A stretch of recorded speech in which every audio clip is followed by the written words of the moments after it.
Pessoal, eu acredito que a gente já tenha percebido que o objetivo básico desse momento, né, de desenvolver pessoas, estudando treinamento e agora desenvolvimento tanto de pessoas quanto desenvolvimento organizacional, né, eu acredito que a gente já tenha percebido que o objetivo maior desse momento é mostrar, né, como as pessoas e não só desse momento, né? Desde que a gente vem estudando a disciplina de gestão de pessoas, eu acredito que a gente já tenha percebido, né, que a gente precisa entender, né, como as pessoas e as organizações se desenvolvem permanentemente, né? Seja por uma aprendizagem contínua, seja pelas mudanças de comportamento, né? Então a gente já estudou o treinamento, as opções de treinamento, como acontece o processo de treinamento, esse processo mesmo para servir como transmissão de informação, para programar, para executar as ações de treinamento, tudo isso a gente já viu, né? E agora a gente vai falar um pouquinho sobre desenvolvimento de pessoas e de organizações, até mesmo para enxergar esse desenvolvimento como um meio de melhorar de uma forma contínua, né? De uma forma gradativa e de uma forma contínua o desempenho tanto organizacional quanto individual. Bom, a gente consegue perceber através da figura 1, né, que as principais características do modelo tradicional e mecanístico, isso a gente já sabia também, mas é importante a gente trabalhar exatamente para poder falar sobre desenvolvimento, tanto pessoal quanto organizacional. É importante a gente relembrar que as principais características de um modelo tradicional e um modelo mecanístico de administração era baseado num comando, centralizado numa hierarquia, controle externo absoluto do desempenho das pessoas. A gente já viu, né, em momentos passados, que os cargos eram definitivos, as atribuições eram delimitadas, as tarefas eram simples, eram repetitivas, as regras e os regulamentos era sempre para impor ordem, para impor eficiência, etc, etc, etc. Mas a gente viu também, né, através da moderna gestão de pessoas, que os tempos foram mudando, né? E a gente sabe também, já viu em aula passada, que a gente está na era da informação, que a gente está na era da globalização do mundo dos negócios. Isso já foi tratado desde o primeiro dia de aula, né?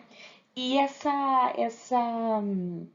mudança, essa instabilidade ambiental acabou colocando em xeque, né?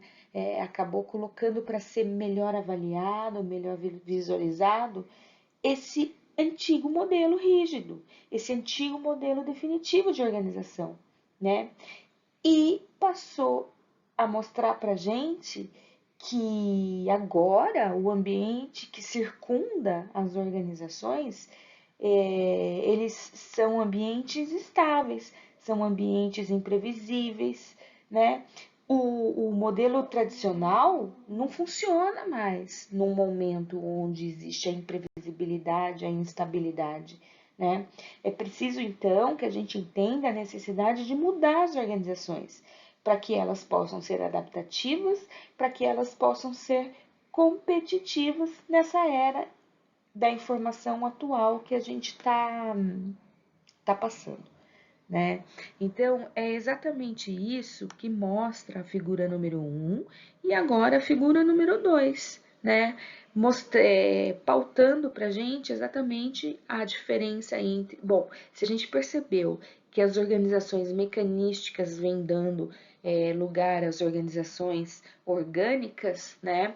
A figura número 2 mostra exatamente o que são essas figuras orgânicas para a gente poder visualizar melhor, né? Então, se antes foi tudo isso que eu falei, a ênfase né, era na cadeia de comando, agora existe uma despreocupação com a cadeia de comando. As coisas são mais descentralizadas para funcionar melhor. Se antes havia uma divisão funcional do trabalho, né, agora a estrutura do trabalho é divisionalizada, é autossuficiente.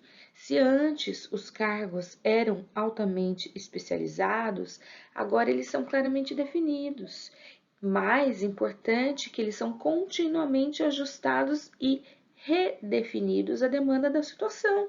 A gente falou que agora nós estamos, como na figura 1, num ambiente instável e imprevisível. Então é preciso que haja reajuste e redefinições à demanda dessa situação que é instável e imprevisível, né? Se antes havia utilização da hierarquia formal para coordenação, agora existe uma estrutura em rede. Então, essa coordenação não deve ser mais tão formal e hierarquizada. E é isso que a figura mostra com o passar, né, das comparações entre organizações mecanísticas e organizações orgânicas. Bom, a gente já aprendeu desde o começo do semestre em gestão de pessoas, e acredito eu que desde o começo do curso de gestão, seja gestão ambiental ou gestão do agronegócio, que houve, né, isso está claro para a gente, que houve uma onda de reestruturação, né, nas organizações, onde as pessoas deixaram de ser um recurso produtivo, né, de ser um agente passivo da administração, para acabar se tornando de uma forma ou de outra agente ativo e proativo no ambiente onde elas estão inseridas, né? Então, para a gente falar sobre isso, é importante a gente ter em mente que tudo isso depende do conhecimento, né? As pessoas mudam porque elas vão adquirindo conhecimento, né? E tudo depende do conhecimento. Então, pensar que está ruim precisa melhorar, raciocinar depende de conhecimento, decidir depende de conhecimento, tomar atitude, fazer depende de conhecimento, né? Então, a gente já percebeu que o conhecimento é muito mais do que uma pessoa ou um grupo de pessoas sabe e conhece, né? O conhecimento, ele é também tudo aquilo que a organização sabe e conhece. E o conhecimento é aquilo também que é constantemente agregado e ampliado, tanto pelas pessoas quanto pelas organizações, né? Isso vem de fonte interna, isso vem de fonte externa, por anos, anos e anos e décadas dentro da organização, né? Se a gente fosse resumir em poucas palavras, o conhecimento é a soma de tudo que as pessoas e as organizações sabem e acabam proporcionando. Esse todo que as pessoas sabem, que as organizações sabem, acabam proporcionando para a própria organização uma vantagem competitiva no mercado que ela está inserida, principalmente em relação ao seu futuro, né?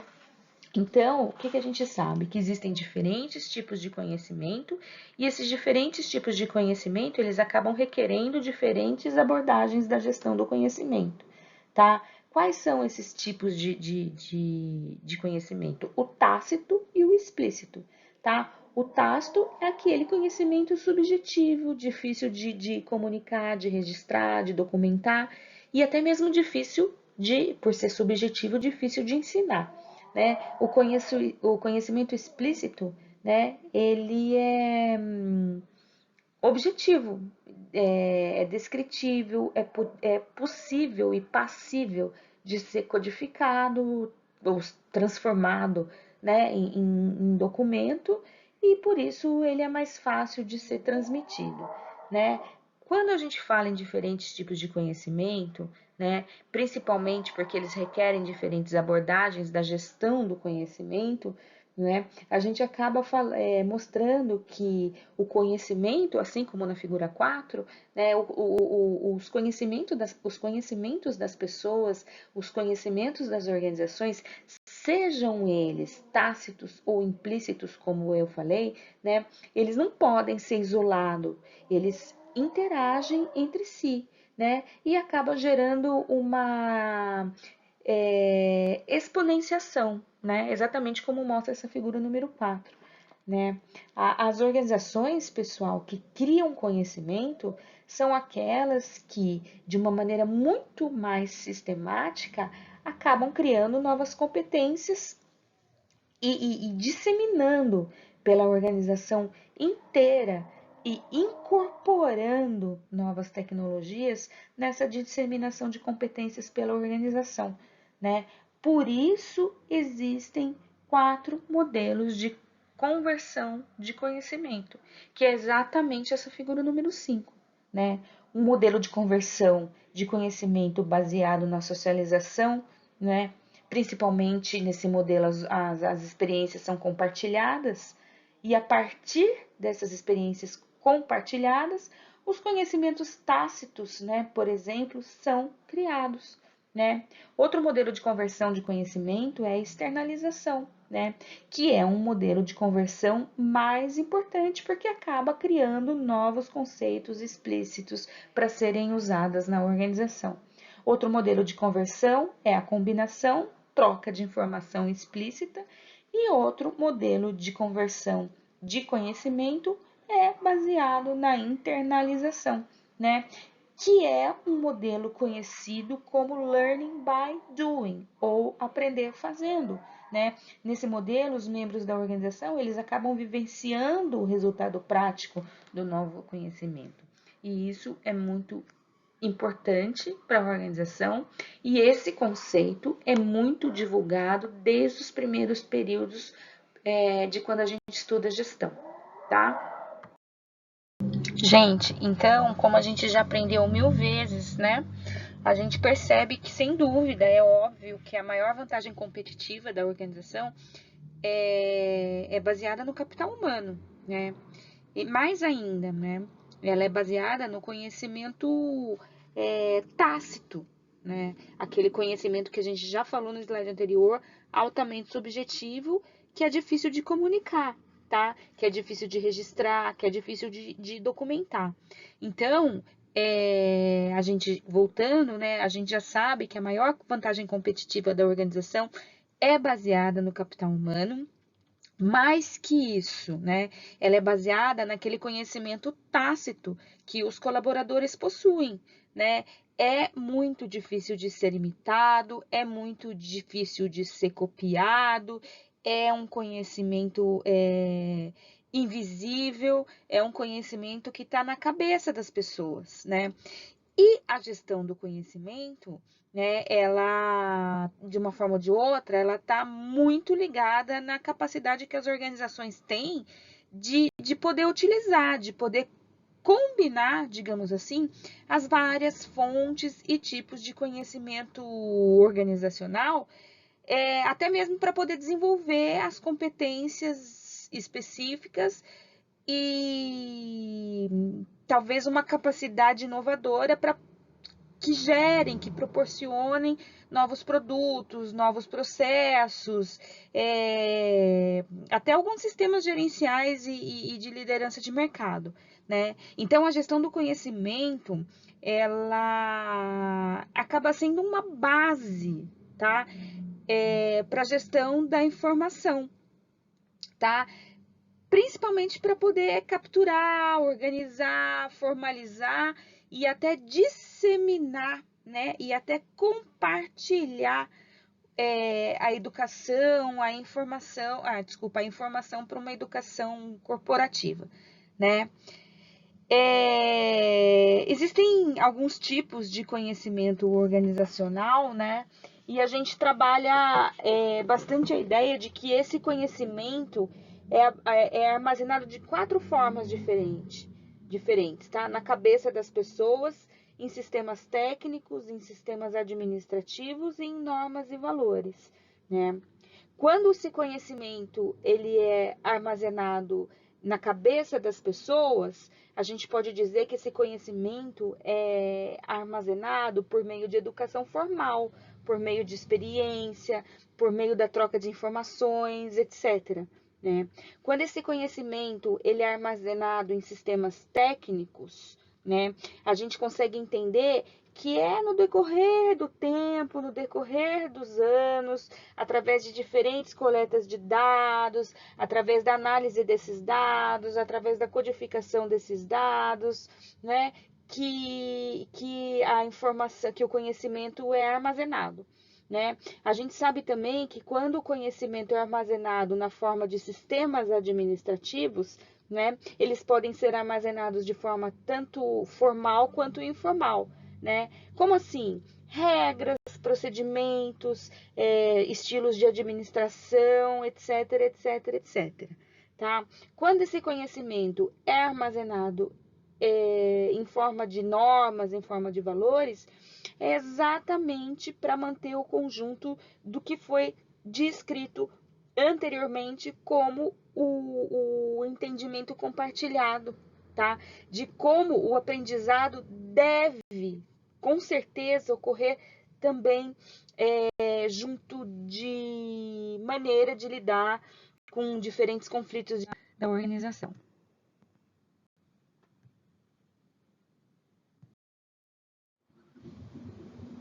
Pessoal, a gente já falou sobre gestão do conhecimento, a gente já falou sobre organizações que aprendem, e agora, para falar sobre desenvolvimento, tanto pessoal quanto organizacional, é muito importante que a gente entenda a ideia do que é uma mudança organizacional, tá? Por quê? Porque mudança é um aspecto essencial ligado à criatividade e à inovação das organizações atuais, tá? Das organizações que vivem nessa era da informação que a gente vem falando, que vivem num ambiente que é flexível, que é contingencial, que é situacional, que a gente vem trabalhando desde o começo do semestre nessa nova gestão de pessoas, né? Entendendo então, gente, que mudança, né, é a transição, é a passagem de um estado para o outro diferente, né? É uma passagem de situação de uma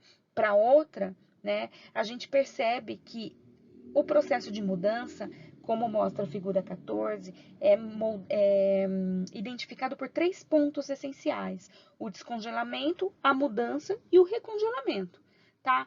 O descongelamento é a fase inicial da mudança, né? Onde as velhas práticas, onde as velhas ideias acabam sendo, entre aspas, derretidas, acabam sendo, entre aspas, abandonadas, acabam sendo, entre aspas, desaprendidas, tá?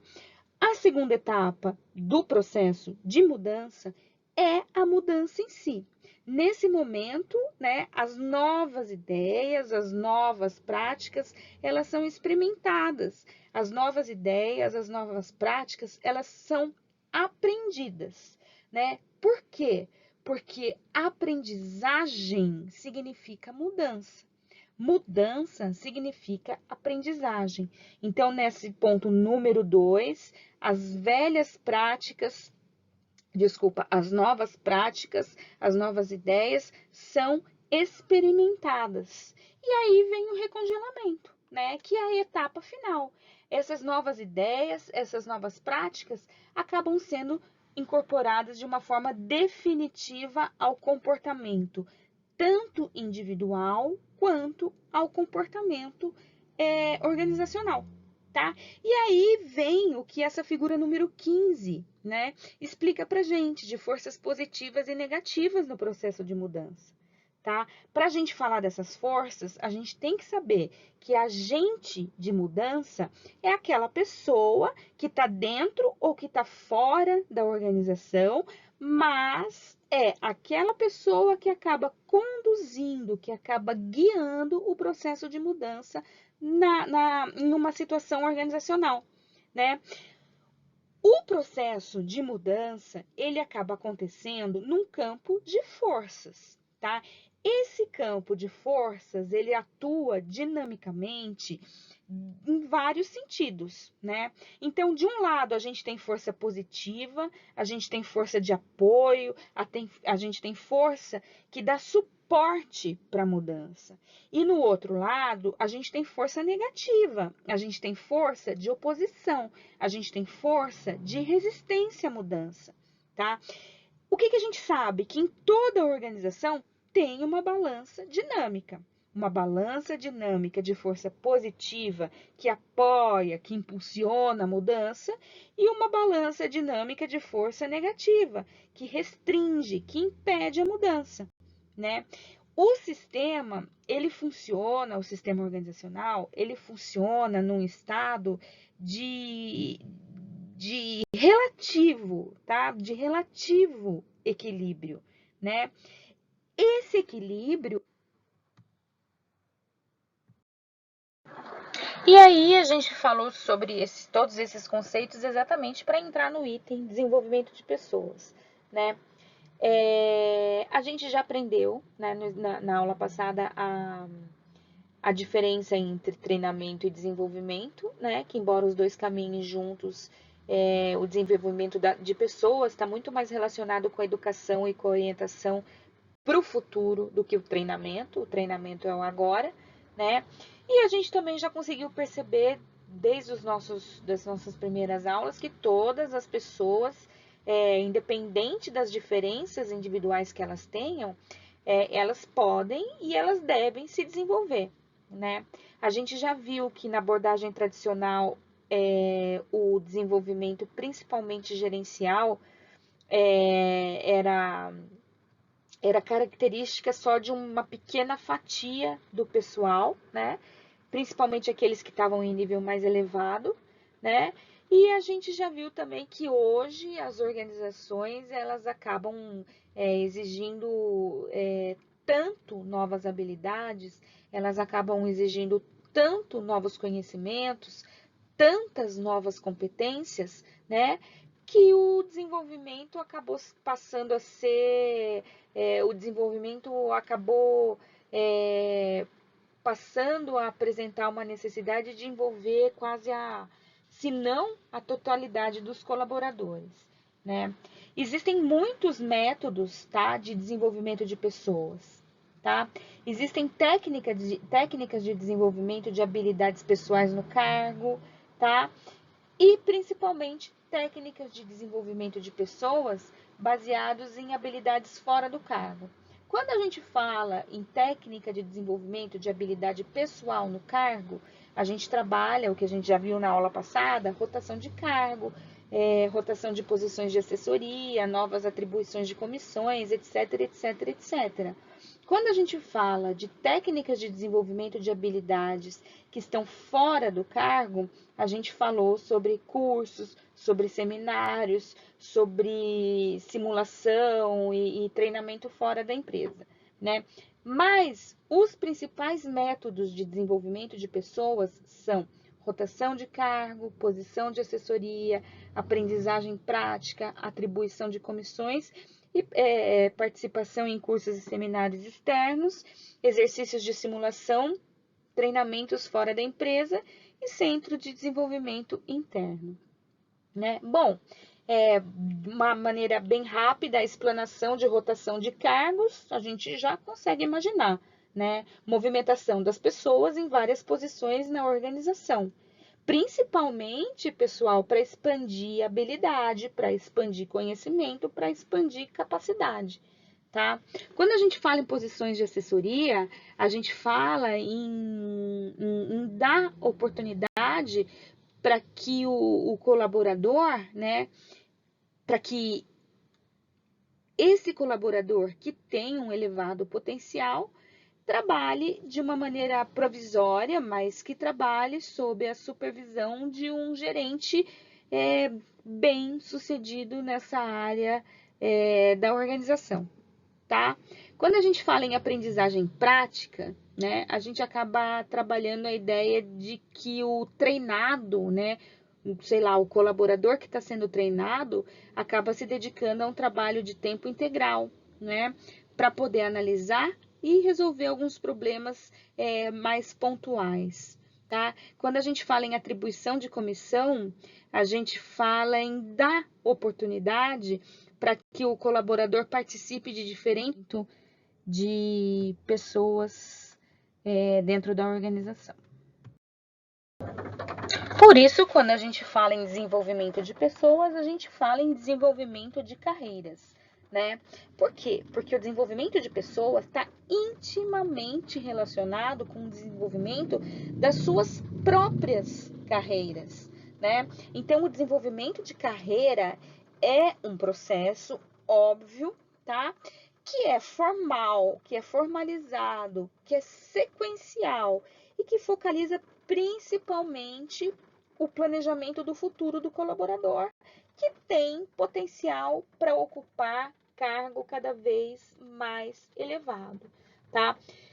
Gente, os primeiros planos de desenvolvimento de carreira adotado pela organização, obviamente, eram rigidamente formalizados, estavam rigidamente, unicamente voltado para as necessidades da organização, fazendo novamente, mais uma vez, para variar um paralelo com a nossa era da informação, com a nossa era de gestão de pessoas, né?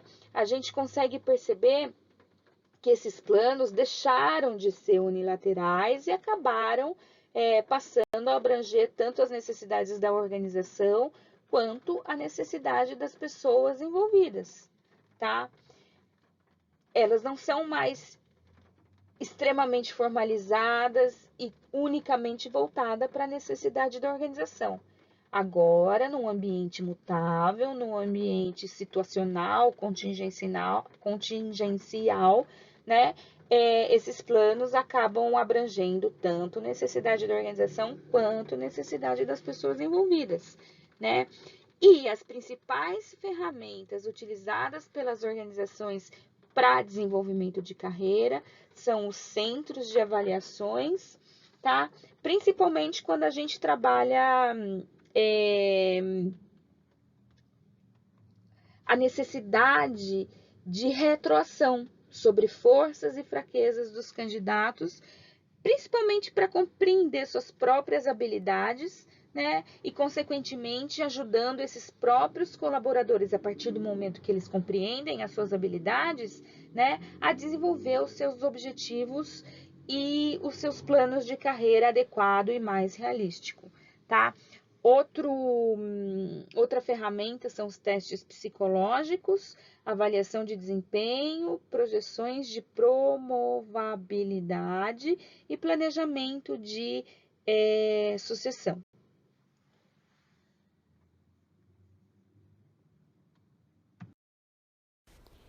Bom, para a gente entrar em desenvolvimento organizacional que é mais amplo, a gente vai retomar, parece cansativo, mas é importante, as principais diferenças de treinamento e desenvolvimento, tá? O treinamento, pessoal, é um programa de formação mais específico, né? É uma capacitação mais pontual, é mais a curto prazo, e o desenvolvimento é um processo muito mais de longo prazo, né? Porque envolve um montão de estratégia, desde o treinamento, né, até, por exemplo, o plano de carreira que a gente falou no slide passado. Existem 4 pontos principais que marcam a diferença de treinamento e desenvolvimento, tá? O primeiro é a questão do curto e longo prazo. Enquanto o treinamento foca questões específicas da função, o desenvolvimento é muito mais a longo prazo, tá? É uma construção que foca até estudo de comportamento, de personalidade do colaborador, tá? Outra diferença principal é o foco de função, foco na função do cargo e foco na carreira, né? O treinamento, como está ligado à formação de curto prazo, basicamente é para fornecer algum tipo de, sei lá, de habilidade ou, sei lá, uma ferramenta para o colaborador exercer determinada função, né?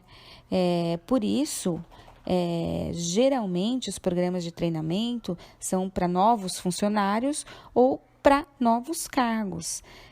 Ao contrário, o desenvolvimento tem foco na carreira, tá?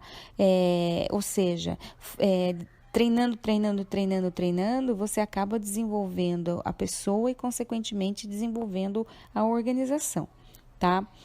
Outra diferença básica são os objetivos, tá? Enquanto no treinamento a busca é de alcances de objetivos específicos, no treinamento, no desenvolvimento, a busca é por atender objetivos mais amplos, né? Objetivos da organização. Outro ponto bastante interessante, né, que vocês vão ouvir falar bastante sobre a diferença entre entre treinamento e desenvolvimento, baseia-se principalmente na formação do grupo ou formação individual, tá? No desenvolvimento, pessoal, o foco é em cada colaborador, né? Observando seus pontos fortes, fracos e com o desenvolvimento, com a implementação de estratégia que melhore cada dia mais e mais e mais o colaborador, né? Por quê? Porque com essa ênfase personalizada no colaborador, acaba se formando talentos que são mais engajados e muito mais dispostos a crescer junto com a organização, tá? Então, quando a gente fala de desenvolvimento organizacional, a gente percebe que ele é um esforço, né, de adaptação, principalmente às mudanças que ocorrem dentro da organização, né? É uma teoria aberta, é uma teoria democrática, participativa, onde as organizações acabam se voltando muito mais para os colaboradores do que para as técnicas, tá? E aí elas acabam conseguindo, desenvolvendo uma maior capacidade de realizar mudanças necessárias para o desenvolvimento organizacional.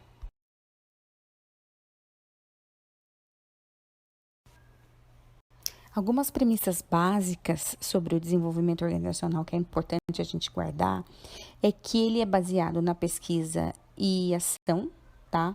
Principalmente porque conecta dados das unidades organizacionais, dos departamentos ou da organização, né? Principalmente porque alimenta os colaboradores com esses dados, né, que foram coletados e a partir do momento que existe uma análise, né, desses dados que foram coletados e conectados, acaba se definindo como esse departamento, como essa unidade, como essa organização deve funcionar para buscar cada vez mais a excelência, tá? Outra premissa muito importante é que o desenvolvimento organizacional deriva das ciências comportamentais, tá? Principalmente porque tem um propósito de melhorar a eficácia da organização. Uma premissa importante também é que o desenvolvimento organizacional muda atitudes, valores e crenças, né? Por quê? Para que eles mesmos, para que eles próprios possam serem capazes de identificar e implementar as mudanças necessárias para a eficácia organizacional, tá? Sejam técnicas através de técnicas comportamentais, estruturais ou outras técnicas necessárias para melhorar cada vez mais e mais e mais o funcionamento da organização, né? Outra premissa muito importante é que o desenvolvimento organizacional ele acaba sendo responsável por mudar, alterar a organização e conduzir essa organização rumo, né, em busca através de uma determinada direção, né? Por quê? Porque quando existe uma melhoria na seleção dos problemas, com flexibilidade, reatividade e incremento da qualidade do trabalho, acaba acontecendo uma mudança cultural, né? E, consequentemente, a busca da eficácia.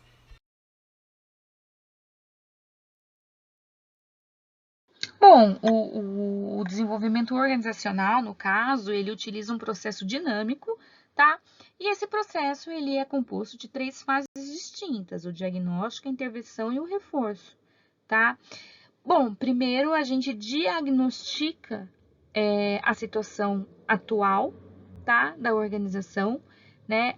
Ou seja, a gente passa a ter uma percepção a respeito da necessidade de mudança da organização ou de parte da organização, aquela mudança que a gente trabalhou no começo da aula, né? Depois vem a intervenção, que é a ação, depois que a gente faz o diagnóstico se precisa da mudança ou não, vem a intervenção, que é a ação para alterar a situação atual, né? Geralmente, essa segunda fase, esse segundo momento do processo de desenvolvimento organizacional, ela é definida e planejada em workshop, em discussões entre pessoas e grupos envolvidos, e aí vem o reforço, né? Que é exatamente aquela etapa onde existe a estabilização e a necessidade de manter a nova situação pela constante retroação, ou seja, vai informação, fala que precisa de mudança, vai informação, fala onde precisa de mudança, então vem essa terceira fase de reforço, tá? Que em geral é obtido em reuniões, em avaliações periódicas que servem de retroinformação a respeito da mudança alcançada.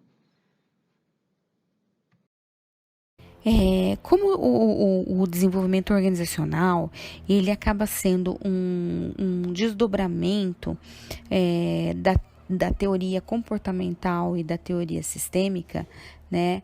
Ele acaba representando a fusão de duas tendências extremamente importantes no estudo das organizações, né? O estudo da estrutura organizacional e o estudo do comportamento humano nas organizações. Por isso, pessoal, os vários modelos de desenvolvimento organizacional estudados, implementados, eles acabam considerando todos os diferentes modelos, acabam considerando basicamente 4 variáveis como sendo de suma importância para o seu estudo, né?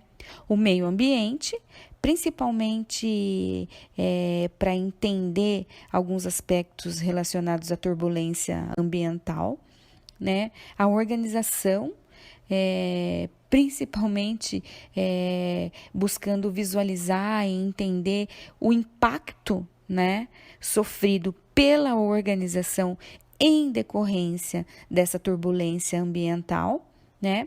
O grupo social, principalmente observando aspectos de liderança, de comunicação e de relação para que seja possível enfrentar essa turbulência.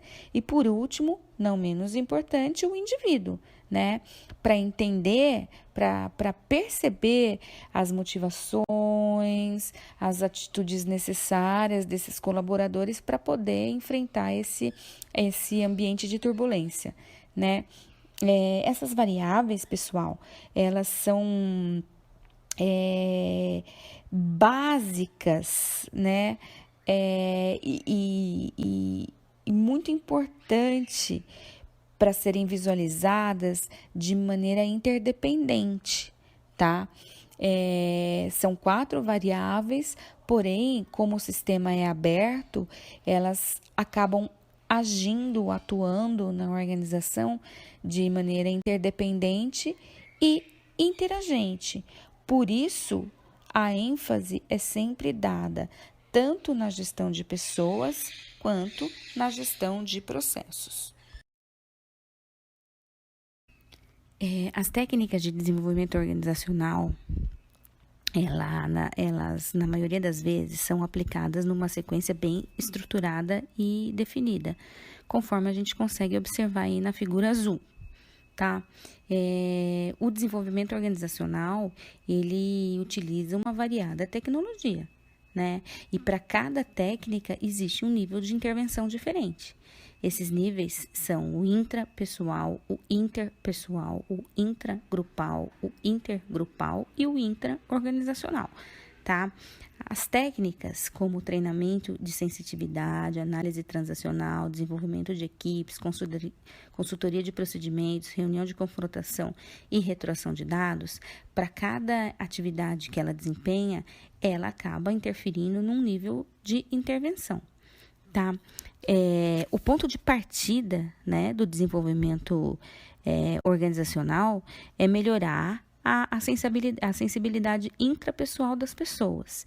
E depois, no segundo momento, melhorar e incentivar o relacionamento interpessoal. Tá? É isso que essa figura está mostrando para a gente. Depois dessa fase, começa a formação e o desenvolvimento das equipes, pessoal. E aí as técnicas são intragrupais e depois intergrupais, que são necessárias para integrar as diferentes equipes entre si. Depois, num próximo nível, mais adiante, as técnicas intraorganizacionais, elas são importantes, principalmente porque elas definem os objetivos organizacionais, tá?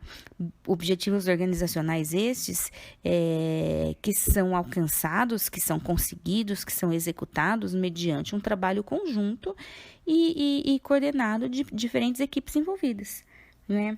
As mudanças, pessoal, quando elas enfatizam as pessoas e a organização como um todo, elas são muito mais profundas e, consequentemente, muito mais eficazes.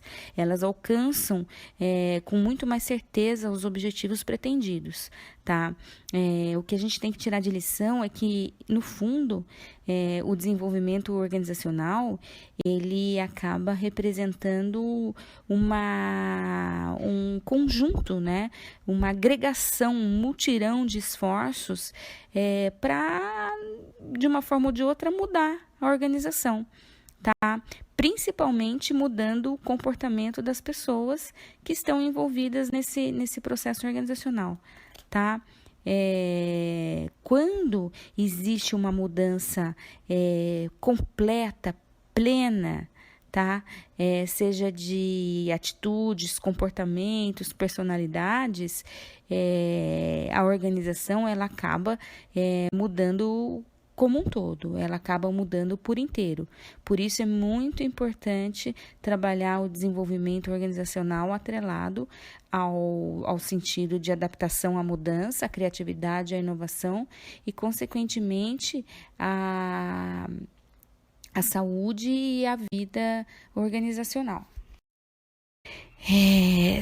Olha só, se as principais funções do desenvolvimento organizacional são priorizar relações interpessoais, resolução de conflitos, descentralização do controle, a sua implementação ela acaba demandando um processo bem rigoroso para ser seguido, né? Na verdade, o desenvolvimento organizacional ele tá muito relacionado com mudança para agregar valor ao negócio da organização, tá? Tá muito relacionado com mudança para agregar valor às pessoas, para agregar valor aos clientes, né? Então, ele acaba sendo utilizado para uma reavaliação da estrutura organizacional como um todo, né? Desde os processos e das tecnologias utilizadas até os produtos e os serviços produzidos e até da cultura organizacional, né? Então, a gente pode ter em mente que as principais aplicações do desenvolvimento organizacional, elas estão intimamente relacionadas à modificação de estratégias, à modificação de cultura, melhoria de colaboração intergrupal, melhoria de planejamento, melhoria de estabelecimento de metas, melhoria de enfrentamento de problemas, de motivação de equipe de trabalho, enfim. O desenvolvimento organizacional, ele tem sim um enorme potencial, né, para complementar e para incentivar que a organização busque da melhor maneira possível o caminho correto, né, no alcance da eficácia organizacional. Bom, finalmente, pessoal, a partir do momento que a gente já entendeu o que é desenvolvimento organizacional, a gente pode traçar alguns benefícios, pode apontar alguns benefícios que ele pode trazer tanto para o colaborador quanto para a organização, né? Indiscutivelmente, um dos pontos positivos, né, um dos benefícios é que a implementação, né, de técnicas de desenvolvimento organizacional e, consequentemente, do desenvolvimento organizacional, acaba favorecendo um clima organizacional muito satisfatório. E a gente já sabe que o clima organizacional é um fator muito importante, muito relevante, que acaba impactando diretamente a produtividade dos colaboradores. Né? Porque, ao contrário, quando o ambiente é ruim e desmotivado, né, a parte psicológica dos colaboradores é diretamente atingida e, consequentemente, produtividade, eficiência e a eficácia ficam comprometidas. Né? Outro ponto positivo é que a aplicação dessas técnicas e, consequentemente, a implementação, né, dessa ferramenta de desenvolvimento organizacional acaba melhorando, como a gente já disse aqui, a satisfação dos funcionários. Né? Uma organização pessoal que está buscando a competitividade, se inserir no mercado, né, tão competitivo, ela tem que ter colaborador que acabam aceitando novas ideias propostas pela organização. Tá? Porque a organização, de uma maneira, de uma forma ou de outra, acaba tendo uma visão mais holística de todo o processo, né? Uma visão completa e complexa de todo o processo, né? E afinal de contas, quando a organização entende que para ter sucesso é preciso de uma forma ou de outra, se preocupar em investir no capital humano, significa que ela precisa conhecer e implementar essas técnicas de desenvolvimento organizacional, né? Acabei de falar, né, que um dos pontos positivos também dessa teoria, né, do desenvolvimento organizacional é a contribuição para a maior produtividade. Né? Quando a gente implementa o desenvolvimento organizacional, acaba sendo visível o crescimento da produtividade. Né? Os processos passam a ser mais direcionados, passam a ser mais claros, ter alta qualidade. E mais que isso, o relacionamento interpessoal entre os funcionários acaba sendo muito mais amigável. Né? E isso fortalece toda a estrutura organizacional. Bom, finalmente, porém não menos importante, a origem, é bom que a gente saiba que a origem do desenvolvimento organizacional acabou acontecendo pela necessidade das organizações de começarem a implementar, de realizar algumas transformações, mas que essas transformações atingissem a organização como um todo. Tá? O problema nesse ponto é que os objetivos dos colaboradores, o objetivo dos empregados, das pessoas envolvidas, nem sempre estavam alinhados, por exemplo, aos objetivos da organização. E aí isso acabava fazendo com que as equipes de trabalho se distanciassem muito da organização. E isso gerava problemas, muitos conflitos, né, que prejudicavam o alcance dos bons resultados. E aí a gente termina esse slide perguntando sobre qual é a função do desenvolvimento organizacional para a empresa. E a gente termina respondendo que a função do desenvolvimento organizacional dentro da organização é justamente a importância de trazer digamos assim, um autoconhecimento, né, para a organização e para o negócio que ela está inserido. E a partir desse momento, onde a gente consegue trazer esse autoconhecimento para a organização, agir de acordo com o que foi analisado e planejado, tá? E aí, aumentando a adaptabilidade da organização perante as condições externas, tá? Através de uma dinâmica entre pessoas que seja favorável tanto para o desenvolvimento individual quanto para o desenvolvimento coletivo, tanto com o desenvolvimento individual, tanto para o desenvolvimento da equipe de trabalho. Tá? Incluindo diferentes metas, como consenso, integração, criatividade, flexibilidade, inovação, relações cooperativas, entre muitas outras.